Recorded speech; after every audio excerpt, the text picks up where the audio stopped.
분양교회 성도 여러분들 안녕하십니까? 온라인으로 새벽기도에 참여하신 모든 분양교회 성도님들께 진심으로 감사를 드립니다. 오늘 이 새벽에 우리 분양교회 모든 성도님들이 마음을 합여 드리는 기도가 하나님께 상달되게 되시기를 간절히 소망합니다. 기도는 전쟁입니다. 기도에서 승리하는 자가 삶에서도 승리할 수가 있습니다. 그러므로 우리는 기도 전쟁에서 반드시 승리해야 됩니다. 그러므로 우리는 이미 승리하신 주님의 방법을 답습해야 합니다. 여러분, 주님께서 십자가를 지시기 전 겟셋마네에서 땀방울이 핏방울이 되기까지 치열하게 치루신 기도 전쟁의 핵심이 무엇이라고 생각하십니까? 그것은 내 뜻이 아닌 아버지의 뜻대로 해달라고 기도한 것입니다. 이것은 매우 중요한 의미를 갖습니다. 예수님께서는 기도 전쟁을 통해서 아버지 하나님의 보좌와 연결되었기 때문입니다. 예수님의 능력이 아니라 하나님 보좌로부터 나오는 영적 에너지를 통해서 승리할 수 있었던 것입니다. 즉 하늘에서 나오는 하나님 아버지의 주파수와 예수님의 주파수가 일치하게 될 때에 하늘 에너지를 공급받을 수 있게 된 것입니다. 요즘에는 이 스마트폰 세상이라서 이것을 설명하는데 큰 어려움이 없는 것 같습니다. 이 주파수만 맞춰서 명령을 하면 아무리 멀리 떨어져 있어도 집에 있는 보일러를 켤 수도 있고 밥을 지울 수도 있고 TV도 켤 수 있고 전등도 마음대로 온오프 할 수가 있습니다. 이것을 가능케 하는 것은 단 하나, 물론 모든 기계 장치가 다 있어야 되겠죠. 주파수만 맞으면 되는 것입니다. 그렇다면 우리가 어떻게 하면 하늘 주파수에 맞추어 영적 에너지를 공급할 수가 있겠습니까? 그것이 바로 내 뜻이 아니라 하나님의 뜻을 이루기 위하여 기도하는 것입니다. 예수님께서 그렇게 치열하게 기도 전쟁을 한 그 기도의 핵심은 아버지의 뜻대로 구하는 것이었습니다. 그리고 주님께서는 아버지의 뜻대로 행하심으로 승리할 수가 있었던 것이죠. 그 주님께서 우리에게 가르쳐 주신 최고의 기도문이 뭐라고 생각하십니까? 바로 주기도문이죠. 이제 교회 들어오신 지 얼마 안 되시는 분들이 저에게 이제 통화를 하다가 호소하는 것 가운데 하나가 뭐냐면, 목사님, 제가 교회에 들어온 지 얼마 안 돼서 기도를 어떻게 될지를 모르겠어요. 라고 말씀을 많이 하셨습니다. 이 주기도문은 아버지 하나님의 보좌와 주파수를 연결하는 최고의 기도문입니다. 우리 주님께서 직접 가르쳐 주신 기도문이에요. 자, 그러면 주기도문이 마태복음 6장 9절로 13절에 기록이 되어 있는데 이 주기도문을 3번 낭독하도록 하겠습니다. 제가 낭독할 때에 우리 성도님들도 한 목소리로 낭독해 주시면 감사하겠습니다. 마태복음 6장 9절로 13절에 나와 있는 주기도문입니다. 하늘에 계신 우리 아버지여, 이름이 거룩히 여김을 받으시오며 나라의 임하옵시며 뜻이 하늘에서 이룬 것 같이 땅에서도 이루어지이다. 오늘날 우리에게 일용할 양식을 주옵시고 우리가 우리에게 죄지은 자를 사하여 준 것 같이 우리 죄를 사하여 주옵시고 우리를 시험에 들게 하지 마옵시고 다만 악에서 구하옵소서. 나라와 권세와 영광이 아버지께 영원히 있사옵나이다. 아멘. 하늘에 계신 우리 아버지여, 이름이 거룩히 여김을 받으시오며 나라의 임하옵시며 뜻이 하늘에서 이룬 것 같이 땅에서도 이루어지이다. 오늘날 우리에게 일용할 양식을 주옵시고 우리가 우리에게 죄진 자를 사하여 준 것 같이 우리 죄를 사하여 주옵시고 우리를 시험에 들게 하지 마옵시고 다만 악에서 구하옵소서. 나라와 권세와 영광이 아버지께 영원히 있사옵나이다. 아멘. 하늘에 계신 우리 아버지여, 이름이 거룩히 여김을 받으시오며 나라의 임하옵시며 뜻이 하늘에서 이룬 것 같이 땅에서도 이루어지이다. 오늘날 우리에게 일용할 양식을 주옵시고 우리가 우리에게 죄 지은 자를 사하여 준 것 같이 우리 죄를 사하여 주옵시고 우리를 시험에 들게 하지 마옵시고 다만 악에서 구하옵소서. 나라와 권세와 영광이 아버지께 영원히 있사옵나이다. 아멘. 예수님께서 기도 전쟁을 통해서 도달하고자 했던 것은 아버지의 뜻이 어디에 있는가를 아는 것이었습니다. 하늘 주파수에 자신의 주파수를 맞춘 것입니다. 예수님께서는 기도 전쟁을 통해서 이것을 해내신 것입니다. 즉 아버지의 뜻이 예수님을 통해서 이루어졌으며 예수님의 마음이 곧 아버지의 뜻이 되었습니다.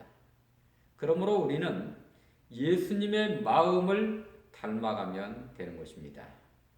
즉 예수 열매가 되어야 되는 것입니다. 여러분들, 예수님의 마음이 어떤 마음이죠? 이 주기도문도 주님의 산상보훈에 포함되어 있는 내용인데요. 이 산상보훈의 결론이 주기도문이라고 말해도 과언은 아닙니다. 이 산상보훈의 팔복에는 주님의 마음, 주님의 품성이 이렇게 표현되고 있습니다. 마태복음 5장 3절로 12절에 있는 말씀을 제가 읽어드리도록 하겠습니다. 심령이 가난한 자는 복이 있나니 천국이 그들의 것이며 애통하는 자는 복이 있나니 그들이 위로를 받을 것이며 온유한 자는 복이 있나니 그들이 땅을 기업으로 받을 것이며 의에 줄이고 목마른 자는 복이 있나니 그들이 배부를 것이며 긍휼히 여기는 자는 복이 있나니 그들이 긍휼히 여김을 받을 것이며 마음이 청결한 자는 복이 있나니 그들이 하나님을 볼 것이며 화평케 하는 자는 복이 있나니 그들이 하나님의 아들이라 일컬음을 받을 것이며 의를 위하여 핍박을 받은 자는 복이 있나니 천국이 그들의 것입니다. 나로 말미암아 너희를 욕하고 박해하고 거짓으로 너희를 거슬려 모든 악한 말을 할 때에는 너희에게 복이 있나니 기뻐하고 즐거워하라. 하늘에서 너희 상이 큼이라.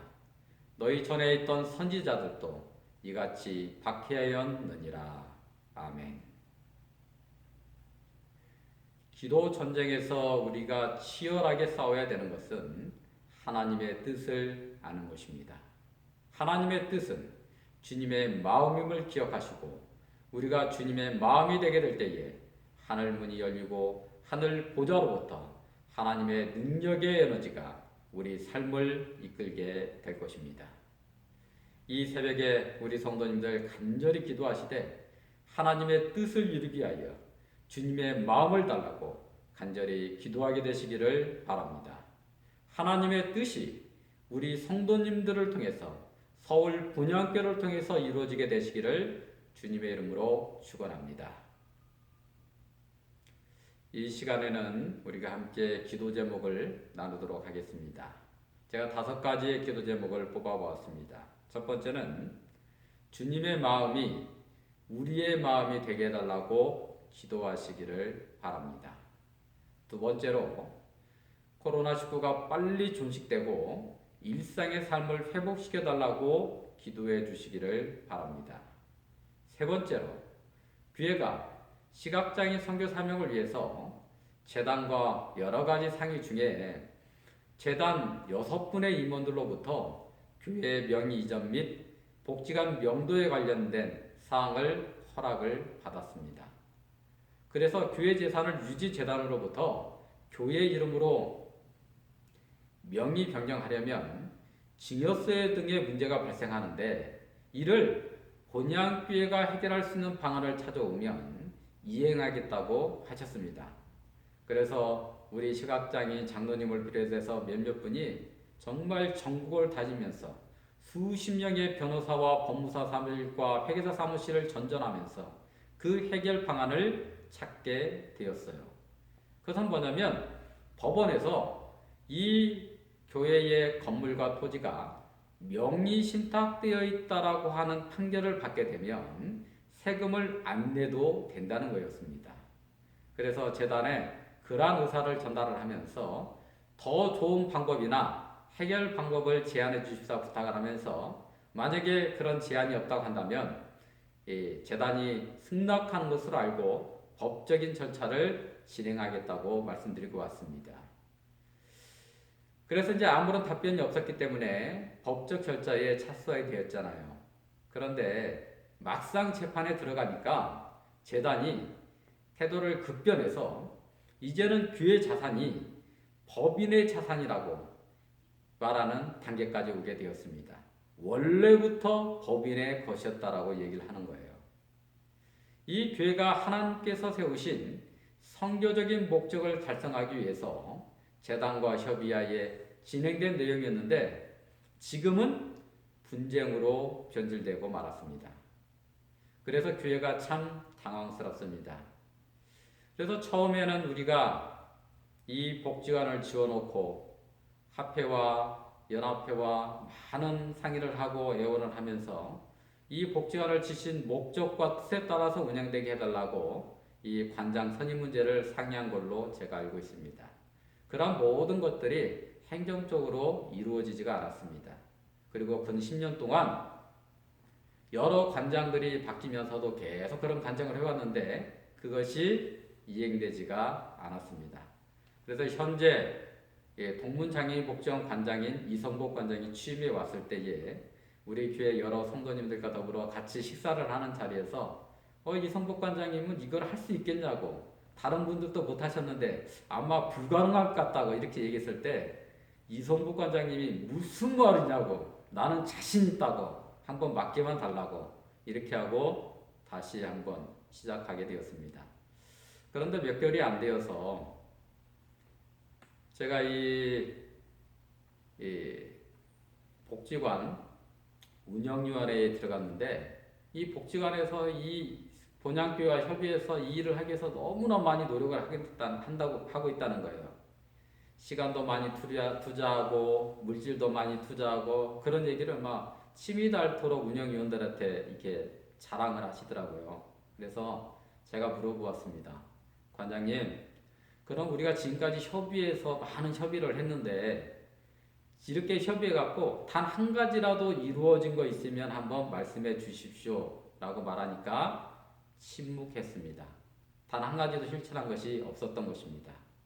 그리고 분양교회는 이제는 이 복지관에게 이게 구체적으로 뭔가 제안을 해야 되겠다. 그래서 세 가지를 제안했는데 그 세 가지 제안 중에 뭐냐면 이 복지관을 본향교회가 600평을 무상으로 지금 복지관이 쓰게끔 이렇게 배려를 해주고 있는데 그 중에 5%만 하려면 얼마든지 할 수 있는 사업을 제안했는데 사실상 복지관으로부터 거절당했습니다. 그래서 우리 본향교 성도님들이 늘 우시더라고요. 그래서 이것을 이제 재단과 원만하게 해결하기 위해서 그러한 제안을 했고 그런 절차가 진행이 되었습니다. 그런데 이 서울 본향교회가 가지고 있는 선교적인 그런 이 사명을 어떻게 효과적으로 감당할 것인지 그런 의미는 다 퇴색되고 없어지고 나머지 무엇만 남았느냐 이 재단과 마치 교회가 분쟁하는 것처럼 보이게 되었습니다. 그래서 이제 서울 본향교회 성도님들은 그전에는 눈물을 흘리시더니 이제는 피눈물을 흘리고 계십니다. 그래서 우리 성도님들께서 이 문제가 하나님의 뜻대로 완만하게 해결될 수 있도록 더욱더 뜨겁게 기도해 주시기를 바랍니다. 네 번째는 교회 시각장애 성도님들 중에 전국의 여러 유학문에 가 계신 분들이 계십니다. 부산에 가 계신 최병규 성도님, 천안에 가 계신 이원자 집사님, 이천에 가 계신 김문종 성도님, 이외에 여러분들이 다른 이 기관에 가 계시는데 이분들이 정말 신앙을 잃지 않도록 기도해 주시기를 부탁드립니다. 또한 병원에 입원해서 치료 중인 송옥자 집사님, 고관절 수술로 재활 중인 최도현 장로님의 어머님을 위해서도 기도해 주시면 감사하겠습니다. 다섯 번째로 우리 교회에는 정말 연세가 많으신 분들이 많이 계시죠. 그리고 지병이 한두 가지는 대부분 다 가지고 계시는 것 같아요. 그래서 우리 교회의 원로 성도님들의 건강을 위해서 기도해 주시면 감사하겠습니다. 이상 다섯 가지 기도 제목으로 개인 기도를 하도록 하겠습니다. 그리고 이제 개인 기도가 끝나시면 여러분들이 하나님께 감사 찬양도 드리시고 마지막으로 주기도문으로 마치시면 되겠습니다. 이 새벽에 정말 우리 본향교회 모든 성도님들이 마음을 앞에 드리는 이 기도가 하나님의 보좌를 움직이고 하나님의 뜻을 이 본향교회를 통해서 이루기 위해서 온전히 응답받는 기도가 되시기를 주님의 이름으로 기도드립니다. 감사합니다.